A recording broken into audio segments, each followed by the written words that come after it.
Salut, c'est Shep. Salut, c'est Ryzen. Bienvenue dans cette nouvelle Arkham JCE TV. Aujourd'hui, une émission un petit peu particulière parce que nous allons passer en revue la dernière FAQ. Donc la FAQ 1.5 qui clarifie, modifie, précise certaines cartes et certains aspects du jeu. Voilà. Cette FAQ n'est pas toute récente, hein. Elle date d'avril. Mais on n'avait pas encore eu l'occasion vraiment de la reviewer avec vous et elle apporte quand même son lot de choses relativement importantes qui nous a paru intéressant de partager avec vous et de vous donner notre avis aussi dessus.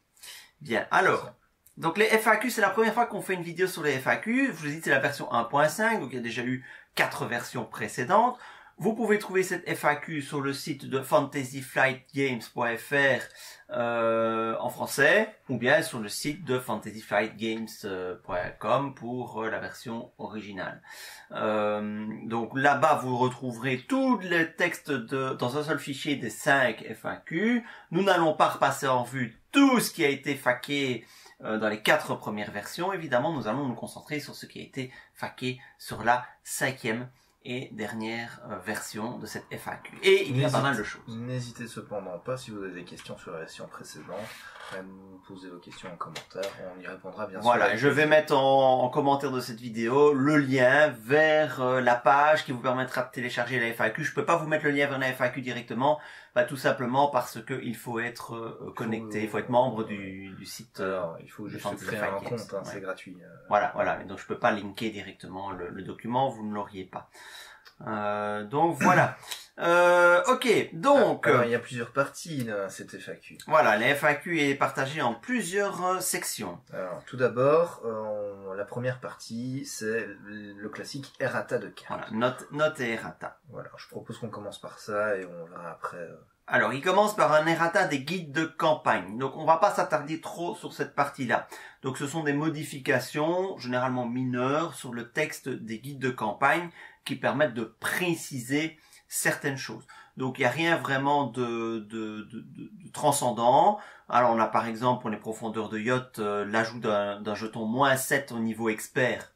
Il y en a qui jouent au niveau expert au lieu de, je ne sais pas quel était le jeton d'origine qui était préconisé, je crois que c'était à -6. Bon voilà, c'est un détail. Donc on va pas placer, ah oui, si peut-être au niveau du cercle brisé, scénario 1, voilà, ça c'est assez important de le préciser, c'est important de le savoir. Donc dans le cercle brisé scénario 1, donc sur la carte l'heure de sorcière, la section mise en place, hein, donc mise en place du scénario, eh bien là, normalement, si vous vous souvenez, on met 4 lieux, donc à 2 joueurs par exemple, on met 4 lieux, 2 devant un joueur, 2 devant un autre joueur, et les joueurs sont séparés l'un de l'autre. Mais avec cette configuration là, il peut y avoir un blocage. C'est-à-dire que si vous n'avez pas de bol au niveau des lieux qui sont répartis, vous pouvez vous retrouver coincé avec l'impossibilité d'atteindre une des conclusions parce que les lieux ne vous permettent pas. Il y a pas assez d'indices. Voilà, je crois que c'est ça. Voilà, pas assez d'indices pour avancer. Je pense que c'est ça. On s'était retrouvés d'ailleurs nous deux dans cette situation-là quand on a joué ce scénario. Ouais. Et donc, si, je suis sûr. Ça, je m'en souviens. Si. Et tu m'avais même dit, non, c'est normal, c'est bien, ils y ont pensé, ils ont prévu, c'est un cas tu m'as même dit, c'est un cas qui a été prévu. Comme ça, on n'est pas possible, on doit aller vers une autre. Tu confonds avec un autre scénario, je pense, mais peu importe. Bref. Bon, soit. Toujours est-il qu'ici, ce n'est plus 4, mais 5 lieux qu'il faut mettre en jeu, donc, pour éviter cette situation de blocage. Donc, c'est bien de le savoir. Voilà. Et alors, dans le salaire du péché, toujours dans le cercle brisé, on a eu le cas aujourd'hui même. Ils n'avaient pas prévu le cas où une partie des investigateurs ont été vaincus et l'autre partie ont abandonné. Ils avaient juste prévu le cas tout le monde a été vaincu et le cas tout le monde a abandonné. Et alors qu'il y a parfois des situations intermédiaires. Et je me demande pourquoi ils n'ont pas pensé à la situation intermédiaire. Parce que c'était traduit à l'arrache. Non, c'est pas une question de traduction. Là, c'est aussi dans VO. C'est aussi en VO. Donc là, c'est pas du tout une question de traduction. C'est vraiment une question de conception. Enfin, voilà, et de test. Je pense qu'on a passé assez de temps sur le scénario, on va passer aux cartes. Oui. Ryzen, c'est mon garde-fou. Hein, parce que sinon, on va parler 3 heures des traductions, des tests, etc. Moi, digresser, ce qui n'est absolument pas le but de la vidéo.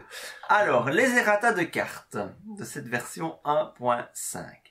Alors, la première, c'est instinct de survie. Tu incrustes, je suppose, comme d'habitude. Bien sûr, comme d'habitude, ce sera incrusté. Alors, instinct de survie, eh bien, comme vous pouvez le voir La version à l'écran, PXC, la version oui, 2XP. la version 2XP, donc c'est une carte survivante qui disait que, en gros, si on réussit la tentative d'évasion lors de ce test, l'investigateur qui s'échappe a le droit de se désengager immédiatement de chaque autre ennemi engagé avec lui. Voilà. Et je pense que le jour où on avait reviewé cette carte, on s'était sans doute déjà fait la réflexion, parce que c'était un peu bizarre.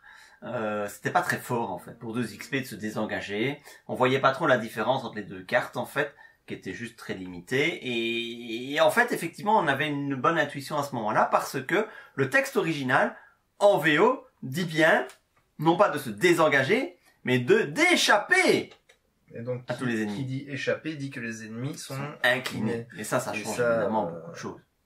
Voilà. Donc, il est évident que ça change énormément de choses. Donc, ça nécessitait d'être clarifié. Donc, tout petit souci de traduction ici. Bon, il y a des précisions techniques sur la construction de deck de Zoé, de Rex, de Jenny, de Jim Culver, de Ashken Pete, mais on va vous les passer. Qui sont les 5 investigateurs de l'héritage de Dunwich. Ça. Hein, et on vous les passe parce que c'est juste technique et vous allez elles sont liées au fait à ce dont on va parler plus tard. Parce que c'est lié à la précision concernant les cartes biclassées. Voilà. Donc on ne va pas en parler plus. Alors, inspiration surnaturelle, Kesako. Donc l'inspiration surnaturelle, c'était une carte mystique, c'était un événement mystique qui disait, rapide, à jouer quand vous devriez résoudre un effet sur une carte mystique qui se déclenche quand un symbole spécial est révélé.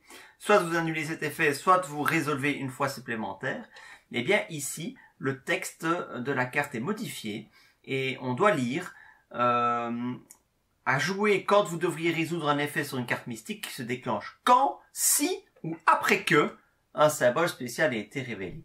Parce que quand, si et après que n'ont pas toujours les mêmes valeurs et donc pour être sûr, comme la carte n'indiquait que quand, les gens se sont posé la question et si c'est si et si c'est après que, okay. Voilà, ça s'applique dans tous les cas. Moi je me serais pas posé la question, tu sais, mais bon, ok, je comprends la précision. Voilà. Et donc il y a une petite précision aussi sur les effets de jeu qui utilisent le texte soit vous X, soit vous Y. Il apparaît que normalement il doit y avoir un devoir, un doit. Chaque joueur doit soit X, doit soit Y. Qu'est-ce que ça change, me direz-vous? En fait, ça change le fait qu'il y a une obligation de réaliser une action qui a un impact sur la partie. Donc, si vous avez soit X, soit Y, que le Y, vous ne pouvez pas le résoudre pour une raison X ou Y, eh bien, vous êtes obligé de résoudre X. Par exemple, si c'est défausser un indice, soit vous défaussez un indice, soit vous subissez une horreur. Que vous n'avez pas d'indice. Vous ne pouvez pas choisir... Voilà. Défausser un indice parce que c'est doit soit défausser un indice. Donc vous devez défausser un indice. Et si vous ne pouvez pas le faire, eh bien vous êtes obligé de choisir l'autre option. Voilà, c'est simplement ça que ça veut dire. C'est plus un rappel de règle qu'un errata, même si le texte des cartes ici normalement devrait être lu avec le doigt. Voilà. Donc rien de bien méchant au niveau des errata en fait, c'est juste des petites précisions. Ça va? Ouais. Ah, tu avais l'air silencieux. Non, pour moi, c'est... Calme et silencieux. Non, c'est clair, j'ai pas de commentaire particulier à faire. Alors, ensuite, la deuxième section de cette FAQ, c'est des règles et éclaircissements. Et donc, voilà, toute une série de chapitres du livre de règles ont été éclaircis. Et ici, le gros éclaircissement de cette version 1.5 consiste dans les règles de construction de deck, en particulier en lien avec les cartes multiclasses. Oui, ou alors la construction de deck où on te dit, bah voilà, t'as droit à X armes, mais les armes, normalement, tu as droit dans ta classe. Oui, mais c'est en partie lié avec les cartes multiclasses aussi. Pas tout, ouais. Donc, il y a 2 points au niveau de la construction de deck qui sont pointés dans cette FAQ 1.5. La première, c'est donc si une des catégories d'options de construction de deck d'un investigateur contient le terme « autre », les cartes n'appartiennent à cette catégorie que si elles ne peuvent se rapporter à aucune autre. Alors c'est un peu obscur comme ça. Il donne un exemple. Donc, exemple, si les options de construction d'un deck d'un investigateur indiquent carte gardien de niveau 0 à 5 jusqu'à 10 cartes armes, une carte gardien avec le trait arme n'occupe pas un des 10 emplacements limités armes. Parce que c'est une carte gardien. D'accord?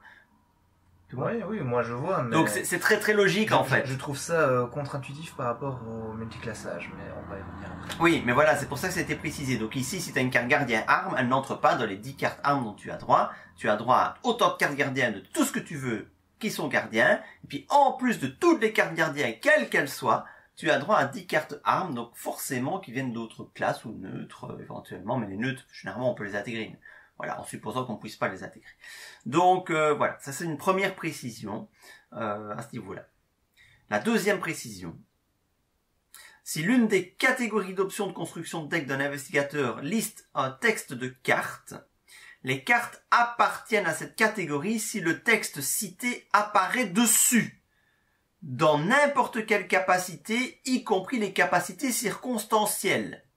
En gros, ça veut dire quoi? S'il y a écrit le texte, le même texte que ce qui est écrit sur ta carte investigateur, bah tu as le droit de le mettre dedans. Exemple, Caroline Fern, qui peut inclure toutes les cartes soignant des horreurs, a le droit de faire rentrer Peter Sylvestre. Voilà, parce que c'est du soin d'horreur. Or, elle n'a pas du tout accès à Survivant. Voilà. Donc c'est aussi une précision, donc on peut avoir des textes donc qui font référence à des capacités. Autre exemple, tu as Akashi qui a le droit de mettre tout ce qui a des charges. Ouais. Enfin, il y a, je pense, Ursula qui a le droit de mettre les reliques. Voilà. Il y a plein de choses comme ça. Voilà. Et donc l'exemple de Peter Sylvestre, c'est pas bon ça, les reliques. Ou les reliques c'est pas bon parce que c'est un type de carte. C'est un type de carte. Par contre, les cartes à charge, ça pour Akashi, ça c'est valable. Ouais, c'est ça. Ouais. Et donc, tu citais Peter Sylvestre, c'est un bel exemple, parce que Peter Sylvestre, il ne se soigne de l'horreur que sur lui-même, mais ça soigne quand même de l'horreur, et donc tu peux l'entrer dans un Caroline Fern. Et sa version Pexé aussi, je pense. Oui, tout à fait. Voilà, donc il n'y a pas de restriction. Ensuite, les cartes multiclassées. Vous vous souvenez des petites cartes dorées là qu'on a Ah, les fameuses cartes multiclassées. Vous vous souvenez forcément si vous avez vu la vidéo. Que Shep ne sait toujours pas où classer d'ailleurs. Mais bon, évitons de digresser. Donc, les cartes multiclasses. Donc, on rappelle rapidement que c'est une carte qui appartient à la fois à chacune des classes qui sont imprimées dessus. Et donc, ça peut être inclus dans le deck d'un investigateur qui peut accueillir les cartes d'une des deux classes. Donc jusque-là, c'est relativement simple.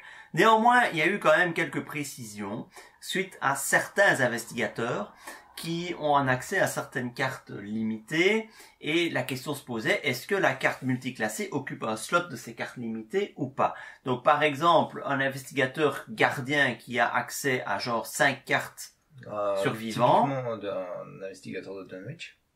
Non, oui, mais ça c'est d'une autre. Oui, voilà, par exemple. Prenons un exemple d'un investigateur de Dunwich qui a donc accès à 5 cartes d'une autre classe. Est-ce que si je prends une carte biclassée, gardien, prenons le gardien donc de Dunwich, c'est qui une gardien? C'est Zoé. C'est Zoé Samaras, voilà. Prenons Zoé Samaras. Si elle veut insérer dans son deck le Thompson. Qui est une biclassée gardien truand. Est-ce que le fait qu'il y ait une icône truand fait que c'est une des 5 cartes hors classe de Zoé? La réponse est non. Parce que c'est une carte gardien avant tout, et donc ça rentre dans les cartes gardiens. Donc ça ne va pas occuper un des slots de Zoé au niveau des 5 cartes hors classe. Alors, donc, il y a une série d'investigateurs qui ont été précisés au niveau de la gestion de ces cartes multiclasses. Donc, les investigateurs ayant un accès illimité à plus d'une classe, c'est-à-dire ceux de la boîte de base. Les boîtes de base, ils ont accès à beaucoup de cartes de 2 classes. Minty Fan, Sefina Rousseau, William Yorick, Leo Anderson, Joe Diamond, Preston Fairmont et Diana Stanley. Si c'est illimité, c'est illimité. Voilà, donc une carte multiclasse peut être incluse dans le deck des investigateurs si elle appartient à l'une ou l'autre des classes. Ça c'est plutôt évident. Ça, je pense que les cas qui méritent d'être précisés, c'est plutôt ceux qui n'ont accès qu'à 5 cartes. On vient de dire que ça ne prenait pas. Voilà. Ça ne prend pas un emplacement des 5 si ils ont accès à une des 2 classes en illimité. Voilà. Et si vous mettez une carte qu'il y a 2 icônes qui n'appartiennent pas à la classe d'origine. Genre, je veux mettre Ça compte que pour un totem macabre dans un deck Zoé. Bah, ça compte que pour une Ça compte quand même que pour une carte, même s'il y a 2 icônes. Ah, encore heureux. Voilà, Encore ça ne compte heureux. que pour une carte. Donc c'est ça, ça a été précisé aussi. Donc parfois les FAQ précisent des choses triviales. Et bon, voilà. Alors le troisième cas, Là, c'est quand tu as un accès illimité à une classe et un accès limité à une autre. Donc, on cite Caroline Fern qui a le droit à des cartes gardiens en illimité et à jusqu'à 15 cartes mystiques ou chercheurs. voilà. Et Marie bien- Lambeau et Finn Edward sont les 2 autres investigateurs qui sont dans ces conditions-là Ouais, mais aussi. je me rappelle plus bien leurs conditions de construction du coup. Voilà. Eh bien, c'est la même chose, c'est-à-dire que une carte multiclassée n'occupera aucun des emplacements limités si bien entendu Une des 2 icônes correspond à la classe illimitée. Voilà. Et alors, le dernier cas l'avant-dernier cas, pardon, qui est un cas un petit peu plus tordu. Donc, c'est les investigateurs avec un accès illimité à une classe et un accès limité à une seconde classe sans emploi du terme autre. Est-ce que tu es sûr que tu veux lire ça? Ah oui, non, ça ne concerne que Norman Withers. Il n'existe pas, cet investigateur. Je m'étais dit que je ne devais pas citer ce cas-là. Enfin, voilà. Et alors, il y a Lola Hayes. Lola Hayes, elle, une carte multiclasse comptera comme une carte appartenant à chacune des classes dont elle porte l'icône. Ça veut donc dire que... Les cartes multiclassées sont un réducteur de deck... Enfin, comment dire... Ça augmente les possibilités de Lola Hayes. C'est ça, mais ce qu'il y a, c'est que Lola Hayes doit avoir X cartes de 3 classes, minimum 7, je crois, de 3 classes différentes, de mémoire. Hein. 7, oui. Du coup, si on met des multiclassés, ça augmente encore le nombre de cartes neutres qu'on pourrait mettre dans un Lola Hayes. C'est ça, parce et que... du coup, le faire tourner plus facilement. Voilà, parce que dans minimum 7 cartes de chaque classe, si je mets une carte biclassée, elle compte une fois dans la première classe et une fois dans la seconde classe. Donc une seule carte compte pour 2, si vous voulez. Ouais, c'est ça. Donc pour Lola Hayes, c'est intéressant. Et en plus, ça lui permet de la jouer, quel que soit son rôle. Enfin, quel que soit son rôle. Que ce soit le rôle... quel que soit le rôle dont la carte porte l'icône. Ouais, c'est ça. Voilà. Je pense qu'on a fait le tour sur les cartes multiclassées. Alors, qu'est-ce que c'est que ça?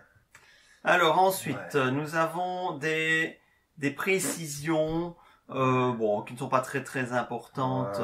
Sur les règles. Voilà.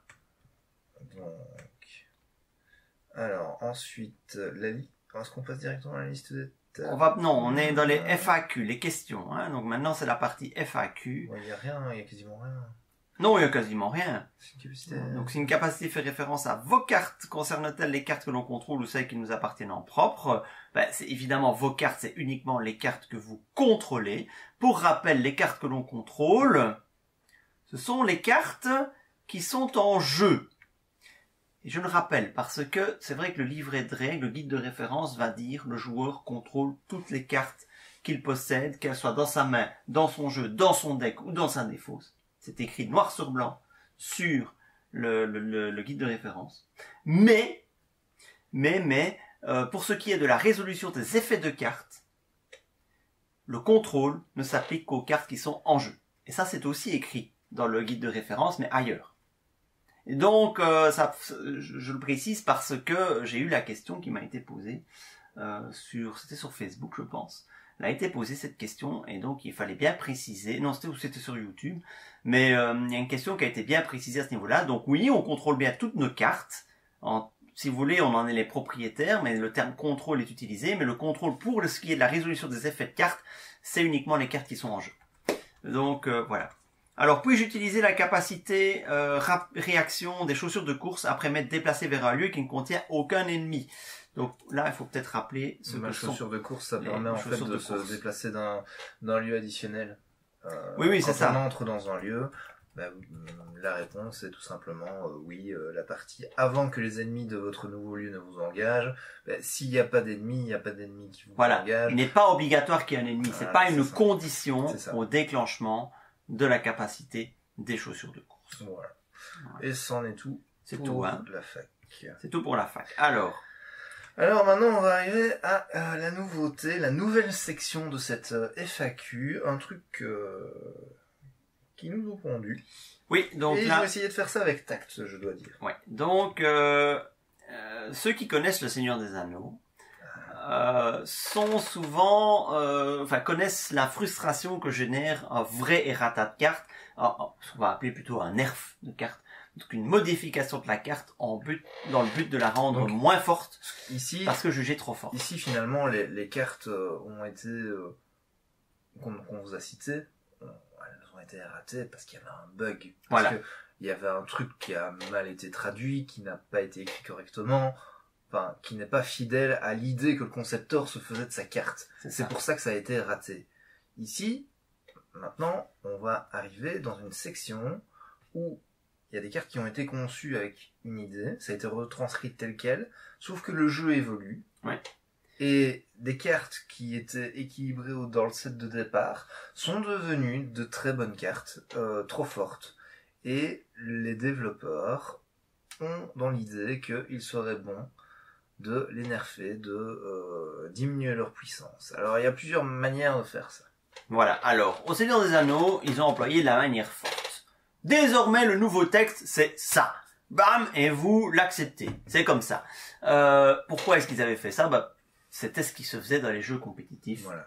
Et donc, forcément, dans les jeux compétitifs, il faut que tout le monde se plie à la règle. Maintenant, le Seigneur des Anneaux n'a jamais été un jeu compétitif. Et par conséquent, ça a frustré pas mal de joueurs de se voir imposer des règles. Alors que, je m'en fous, je joue à un jeu compétitif, non compétitif. Je joue à un jeu coop. Oui. M'en fous de la compétition. Pour ceux qui ont vu nos reviews de ces FAQ, moi je vous ai toujours dit, ces errata, vous les prenez pas en votre âme et conscience. Vous jouez à un jeu pour vous amuser, du moment que tout le monde autour de la table est en accord, on s'en fout de la fac. C'est ça. Voilà. C'est ça. Ça c'est mon opinion. Voilà. Mais donc, ça c'est son opinion, mais voilà, dans l'absolu, il y a des gens, comme moi, qui aiment appliquer la règle. Voilà. Qui n'ont pas l'impression de respecter les règles du jeu s'ils ne jouent pas avec ces FAQ officiels. Et donc, Arkham a bien fait les choses. Voilà. Pour Horror Arkham, ils ont entendu effectivement ces joueurs. Et donc je fais aussi un petit coucou à Ao, parce que je sais qu'Aoraki c'est un joueur comme ça aussi. Ils ont créé ce qu'on appelle la liste des tabous. Donc les tabous, ce sont des règles optionnelles que vous pouvez appliquer si vous avez envie. C'est déjà ce que moi je faisais avant, mais de jouer de manière un peu plus équilibrée d'après les développeurs. Hein, mais vous n'avez pas envie de les jouer, vous ne les jouez pas. Donc c'est très bien. Au moins c'est officiel qu'on n'est pas obligé de les jouer. Et donc moi ça me va très bien. Si c'est officiel que je suis pas obligé de les jouer, je les joue pas si ça m'intéresse pas. Alors, il y a trois listes de tabous qui ont été créées. La liste limitée, la liste mutée et la liste interdite. Alors par contre, il est quand même dit, pour ceux qui veulent respecter les règles, que si vous adhérez à la liste des tabous, vous devez adhérer à tout. À tout de la liste que vous allez choisir. D'accord? Donc soit vous choisissez la liste limitée, soit de la liste limitée et mutée ou la liste mutée, soit de la liste limitée, mutée et interdite. Enfin voilà, hein, vous avez le choix, c'est des listes indépendantes. Donc, dans la liste interdite, il n'y a encore aucune carte. Donc aucune carte n'a encore été interdite dans le jeu. C'est déjà pas mal. Ouf, on est sauvé. Alors, les cartes limitées. Donc dans les cartes limitées, le principe, c'est simplement, ce sont des cartes qui ont été jugées trop fortes. Ouais. Et donc, pour les équilibrer, plutôt que d'érater le texte, ils leur ont donné des points d'XP. C'est ça. Aussi simplement que ça. Voilà. Donc, la machette, par exemple, la machette coûte 2 XP supplémentaires. Donc, elle était à 0. Maintenant, elle coûte 2 XP, cette machette. Ah, bon, c'est vrai que... la machette, ça reste la meilleure arme du jeu. Ouais. Enfin, de base, la meilleure arme de base au niveau 0 du jeu, ouais, je pense aussi. Donc, c'est pas étonnant qu'il y ait eu un équilibrage là-dessus. 2 XP, ça me paraît un peu beaucoup. Oui, parce que c'est vrai que des armes à XP, tu as assez vite quelque chose de meilleur que la machette. Maintenant, si tu réfléchis, le fondeur Vétus, il est à 5 XP, et il te donne juste un bonus de 1 de force. En plus. Oui, mais il a quand même une capacité qui se coule. Mais qui est valable une fois par partie. Donc. Ouais. Donc, tu vois. Oui, je suis pas choqué. Je suis pas Je choqué. suis pas choqué Clairement, par la machette, ça peut se comprendre, effectivement. Et puis, quelque part, ça vous évite d'avoir l'obvious, oh, bah, je mets la machette. Hein, vous Oui, voyez, et ça permet de faire rentrer quelque part le Colt, d'autres choses. d'autres choses. Alors, la carte insaisissable. La carte insaisissable, pour rappel, c'est un événement suivant, se voit aussi ajouter 2 XP. Donc, elle était de niveau 0, elle passe Je suis niveau. pas étonné non plus. Voilà. Je suis pas étonné non plus. Insaisissable, c'était une carte qui est rapide, qui te désengage de tous les ennemis et qui te téléporte, pouf, Ouais. ailleurs. Où tu veux. N'importe où, hein. N'importe où, hein. Donc, C'est- pas de connexité, rien. Donc, il suffit que le lieu soit révélé. il suffit que le lieu soit révélé. Donc, cette carte est extrêmement forte, évidemment. Bah oui, en carte de base, c'est juste monstrueux. Et donc, le 2 XP, je pense, tout à fait justifié sur insaisissable. Ouais, d'autant que quand tu compares à la téléportation mystique, bah, ça coûtait 3, il y avait des chances que ça marche pas. Enfin, on est clairement un cran au-dessus. En parlant de cran, quelle transition! Le cran d'arrêt, alors évidemment, ouf, ils n'ont pas raté le cran d'arrêt niveau 0, hein, mais ils ont augmenté la valeur d'XP du cran d'arrêt de niveau 2, qui au lieu de coûter 2 XP, coûte désormais 3 XP. Un petit XP de plus pour équilibrer cette carte. Alors, était-elle déséquilibrée cette carte? Eh bien, si tu compares ça à la machette qui vient de prendre 2 XP,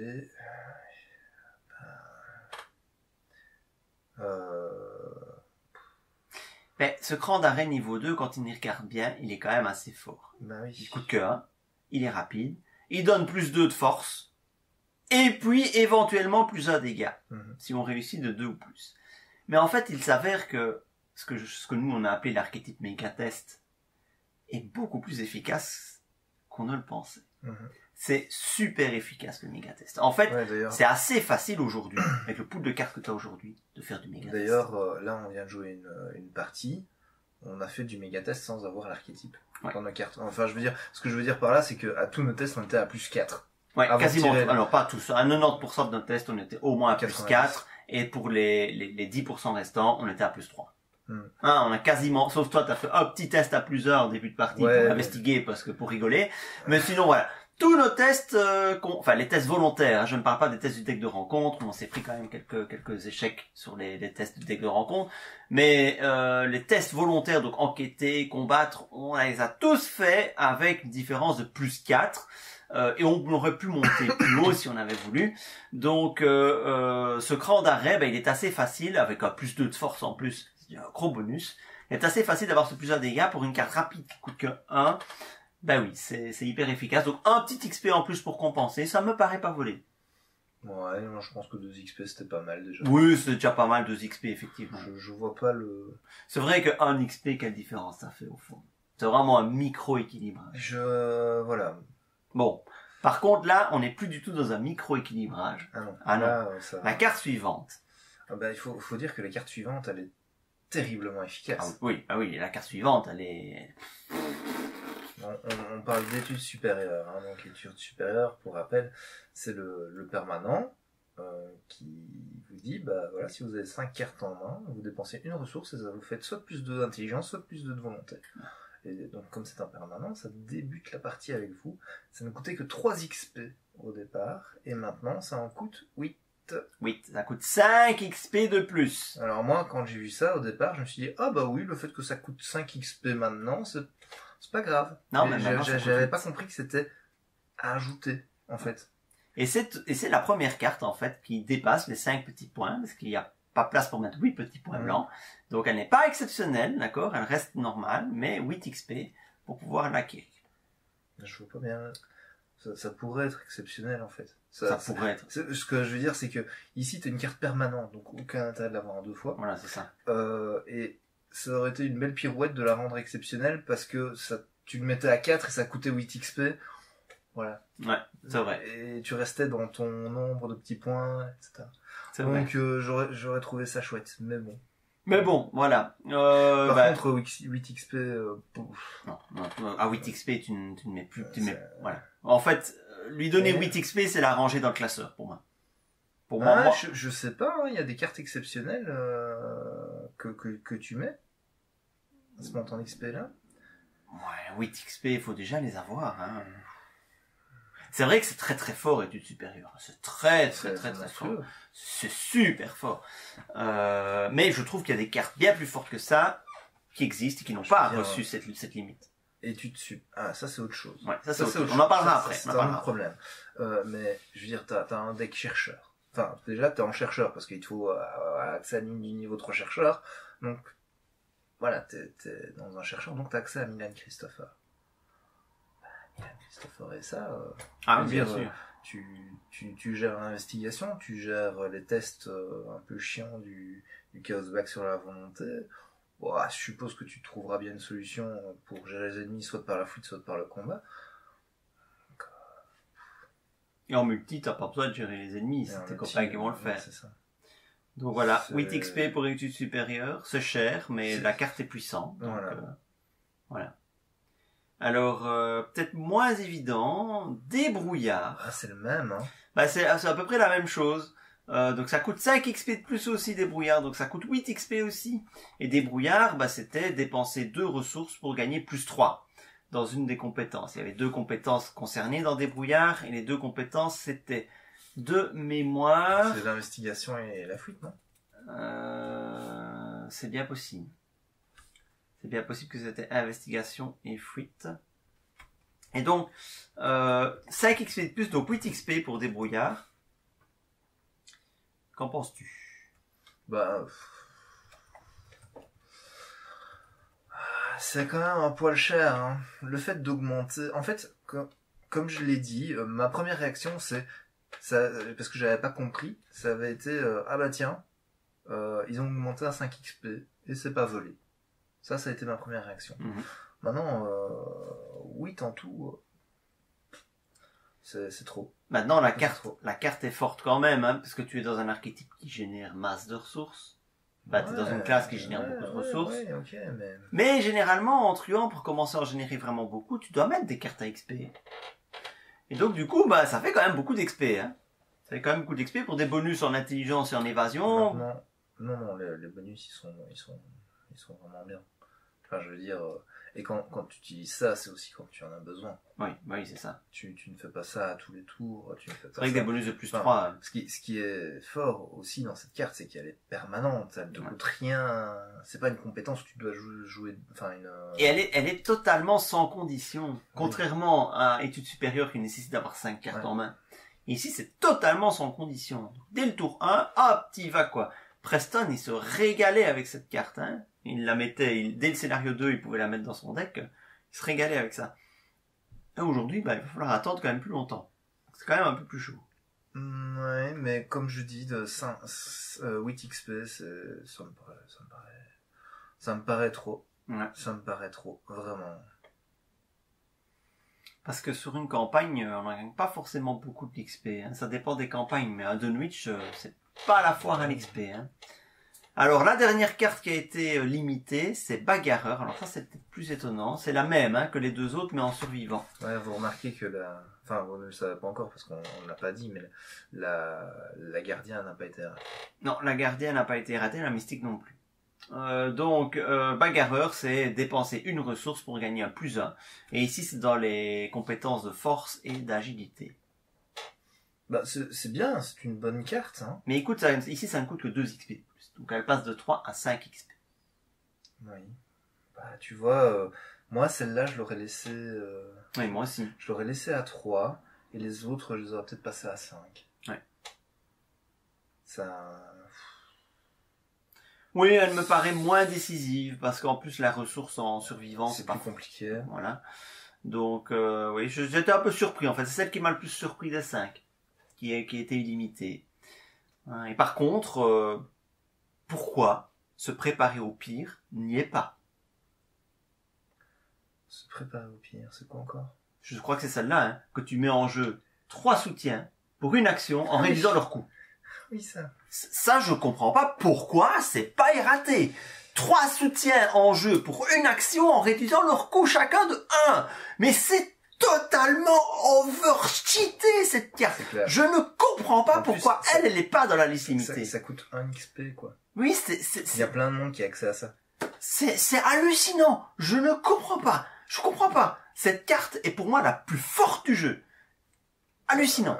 En termes de gain d'action, c'est fort. Hein. Enfin, en tour 1, tu peux être en place, tu es d'une force. Tour 1, action 1. Tour 2. 1, action 1, tu gagnes 2 actions et 3 ressources.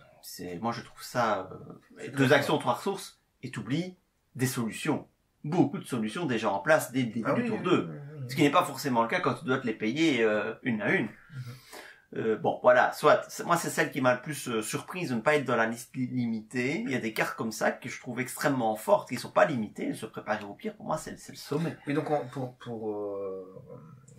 juste vous donner une vue, on a fini en fait les cartes qui sont on a fini la liste des limités. La liste des limités. Voilà, maintenant, comment dire, mon avis, quand on regarde les cartes limitées, on voit qu'ils se sont arrêtés en fait à... C'est quoi? C'est de Nwitch? Oui, l'héritage de Nwitch, oui. Donc, moi, mon avis, c'est que la suite va suivre. C'est juste que c'est en cours de discussion. Oui, mais remarque, dans les mutés, ils ont été jusque Carcosa, par exemple. Ah ouais? Ouais, dans les mutés, il y a 2 cartes Carcosa. Ah oui, d'accord. Bon, donc... Ah ouais, j'aurais cru. Maintenant... Bon. Parlons des cartes mutées maintenant. Alors la carte mutée, qu'est-ce que ça veut dire? Ça veut dire simplement qu'elles sont erratées. Voilà, c'est les nerfs en fait. Voilà, les nerfs, les vrais nerfs. Les vrais bons gros nerfs par changement du texte de la carte. Alors le premier, c'est Milan Christopher, que vous ne pouvez désormais plus utiliser, enfin gagner une ressource avec sa capacité plus qu'une seule fois par tour. En tout cas, il est incliné. Donc à moins que vous ne puissiez le redresser, c'est une seule fois. Voilà. Moi ça me choque pas. Ça me choque pas non plus.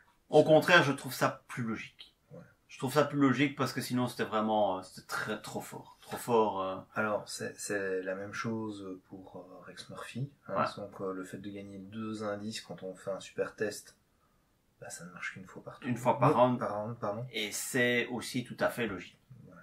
Ça me paraît aussi tout à fait logique que Rex Murphy c'était totalement abusé sa capacité de collecter les indices. D'ailleurs ça... Peut-être que vous en tiendrez compte dans la finale de l'Investigator Awards. On en reparlera. Alors, il va falloir que tu sois à jour, que tu as fait ce commentaire dans cette vidéo aussi, et que dans ton planning, il faut que... Elle sera publiée à temps. Enfin, dans le bon ordre, surtout. Oui, c'est ça. Alors, creuser trop profondément, c'est la carte qui vous permet d'avoir juste un XP en piochant une carte du deck de rencontre. Voilà, limite de 2 exemplaires dans la pile de victoire, ça ne me choque pas non plus. Limite collective, pour l'ensemble des joueurs. Oui. Ça ne me choque pas non plus. C'est parce que j'avais vu passer un trip de 4 joueurs mystiques, qui avaient tous les deux creusé profondément, ça faisait 8 XP, c'était très rigolo. Mais c'est plus possible, ça. Mais c'est tout à fait logique, en fait. C'est tout à fait logique. Oui. C'est pas le plus choquant des errata. Des nerfs. Alors, présence d'esprit. Alors moi, je me souviens pas ce que c'est. Oui, c'est ça, quoi. Donc, on se souvient même pas ce que c'est. Donc, était-ce si fort que ça? Donc, présence d'esprit était ratée. Un max attribué par test de compétence. Ah oui, d'accord. C'est celle qui vous donne une action gratuite en cas de réussite. De 2 ou plus du test. Voilà. Donc, une action gratuite en cas de réussite du test, dans lequel cette compétence est attribuée. Maximum 1. En fait, c'est à mettre en relation avec un atout de la manche. Donc, un atout de la manche, c'est la carte qui te donne 3 actions gratuites. 3 actions en plus. Alors non, attends, une chose à la fois, parce que ça n'a rien à voir. Non, si, c'est lié. Les deux sont liés. En fait, c'est le même but. De gagner des actions. Limiter les gains d'action sur un seul tour. Ouais, ok. En fait, ils ont voulu limiter les gains d'action sur un seul tour. Peut-être en lien avec le jour de paix, ou pour éviter les tours à 18 actions. Tu vois. Et puis même, c'est normal, c'est logique. C'est logique. Déjà, un atout dans la manche, c'est une carte exceptionnelle. Donc, alors, je sais que ça m'est arrivé de la jouer 2 fois dans le même tour, mais bon, c'était sur un scénario très particulier où tu piochais à tout va sans avoir de carte de pioche. Mais sinon, on est sur des cas limites. Oui, ici, ça concerne vraiment... Et présence d'esprit, le fait qu'on puisse en attribuer qu'une maximum par test, ça ne me choque pas non plus. Enfin, c'est des choses tout à fait logiques. Voilà, les compétences de base du corset, c'est une par test aussi. Ça n'a jamais choqué personne. Hein, donc pour la pioche, là. On peut pas mettre 2 maîtrises, on peut pas mettre 2... j'ai oublié le nom des autres cartes. 2 crans, voilà. 2 perception. Voilà, perception. Donc voilà, ici c'est une limitation, c'est pas bien grave. Et pour un atout de la manche, c'est vraiment marginal, les cas qui sont concernés. Alors, par contre, tour de passe-passe. Tour de passe-passe subit un nerf également. La capacité de cette carte indique désormais, mettez en jeu un soutien objet de votre main qui occupe moins de 2 emplacements de main. Donc plus possible d'aller y mettre la une sulfateuse. Bah, honnêtement, moi ça me choque pas, c'est fluff comme limitation. Bon, c'est vrai que pour ceux qui sont fans des fusils à éclair et autres... C'était une façon de jouer le fusil à éclair, effectivement. Non, mais ça ne me choque pas. En plus, ce tour de passe-passe, c'est designé pour aller avec le Lupara. Ouais, c'est ça, quoi. Donc, restez avec le bon vieux Lupara, hein, avec ce tour de passe-passe. Non, et puis même un soutien objet, ça peut être une lampe torche, par exemple. Tu vois? Ouais. Enfin, non, moi, ça me choque pas plus que ça. Non, voilà, c'est pas extrêmement limitant. Non. Ça va pas empêcher de jouer cette carte. Clairement. La dernière mutation, c'est la clé 10. Cette carte gagne le mot-clé exceptionnel. Donc ça veut dire qu'on double son XP nécessaire. Oui, on double son XP, donc 10 XP pour la clé 10. Un seul exemplaire par deck. On ne peut plus clairement se reposer dessus. On peut plus se dire aujourd'hui, oh j'ai la clé 10, je me repose dessus. Parce que 10 XP, ça prend déjà du temps. Et puis c'est une seule par deck. C'est neutre, donc ça se tuteur pas si facilement que ça. Oh, c'est une relique, hein. Il y a Ursula Downs, elle peut faire des choses avec ça. Donc voilà, c'est ce qu'ils ont trouvé pour contrer un peu cette clé 10 qui était aussi extrêmement forte. Faut bien le reconnaître. Figure-toi que je n'ai jamais joué. Mais je n'ai jamais joué non plus. Je n'ai jamais joué non plus parce qu'elle coûtait déjà 5 XP. Et moi j'ai tendance à privilégier les cartes à un coût d'XP faible pour bien faire tourner mon deck et le renouveler. Ça dépend si c'est central au deck. Moi ça m'est déjà arrivé de mettre 2 Fandor Vétuste en premier achat, tu vois. Bien sûr. Mais c'était central au deck. Ici, j'ai l'impression que la clé 10, c'est tellement un truc générique que... Ouais, c'est ça. Moi, je suis pareil. J'ai jamais joué non plus. Et pas tellement parce que je la trouve trop forte, parce que... Non, je trouve qu'elle rentre pas. C'est trop... Oui, c'est tellement générique que ça rentre pas, en fait. Voilà, c'est bizarre, mais... C'est bizarre. Mais, encore une fois, le mot-clé exceptionnel, vu la force de la carte, ça ne me choque pas. Non, ça me paraît tout à fait logique. Par contre... que ce soit exceptionnel, oui. Maintenant, exceptionnel avec 5 XP, c'est peut-être un poil cher. Voilà. Ouais. Et tout ça pour vous dire, on a fini la liste mutée, que les mutations, nous, on trouve ça bien et logique. Oui, dans l'ensemble, effectivement, ces mutations, c'est cohérent. C'est tout à fait cohérent. Ça ne tue pas les cartes. Ouais. On n'est pas dans des nerfs qui tuent des cartes comme au Seigneur des Anneaux. Ici, les nerfs ont été quand même relativement bien réfléchis, relativement bien pensés. Ça tue certains abus, mais ça tue pas la carte. Donc voilà, je jouerais presque avec ça. C'est juste que moi, j'ai pas envie spécialement de jouer avec des nerfs, mais ça me dérangerait pas de les appliquer. Je serais sur une table avec quelqu'un qui dit allez, on joue les versions mutées. Bah ok, pas de problème pour moi. Je veux bien jouer la version mutée.